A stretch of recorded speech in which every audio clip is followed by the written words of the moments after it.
রাজ্যের অভিভাবিকার কাছে গিয়ে এটা বলেছিলাম, যদিও তার তখন মূল্যবান সময় আমাকে দেওয়ার মতো প্রয়োজন তিনি বোধ করেননি, কিন্তু আমি মিডিয়ার মাধ্যমে এই বার্তা দিয়েছিলাম যে ভাঙড়ের শান্তির স্বার্থে যদি মমতা ব্যানার্জি বলে আইএসএফ যে কটা প্রার্থী দিয়েছে সব কটাই প্রত্যাহার করে নেবে, ভাঙড়ে অন্তত শান্তি থাকুক।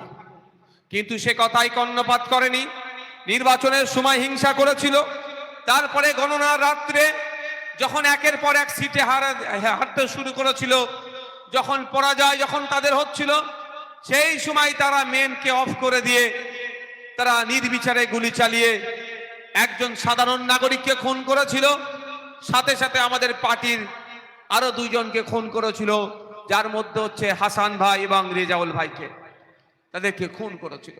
হাসান ভাই, রেজাউল ভাই, মহিউদ্দিন ভাই যদি আজকে জীবিত থাকতো আপনাদের মতো হয়তো দর্শকের আসনে বসে থাকতো বা এখানে বসে থাকতো, কিন্তু তারা আজকে জীবিত নাই বলে তাদেরকে আমরা ভুলে যাই না, তাদের পরিবারকে আমরা ভুলে যাই না।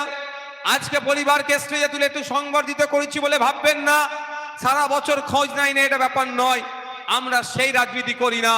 বছরে একটা দিন আসবে, একটা বড় মূর্তি করে মূর্তির উপরে মালা চাপিয়ে দিয়ে অমুক অমর রহে বলে ছেড়ে দিলাম, ও কাজ আমরা করি না। বছরে 365টা দিনই আমরা হাসান ভাইয়ের পাশে থাকি, আমরা রেজাউলের পাশে থাকি, আমরা মহিউদ্দিনের পাশে থাকি। আমাদের অঞ্চল নেতৃত্বদেরকে ঠিক করে দেওয়া হয়েছে যে এদের এই সমস্যা, বাচ্চাদের পড়াশোনা থেকে শুরু করে যা সমস্যা আছে সেটাই আমরা সমাধান করার চেষ্টা করি।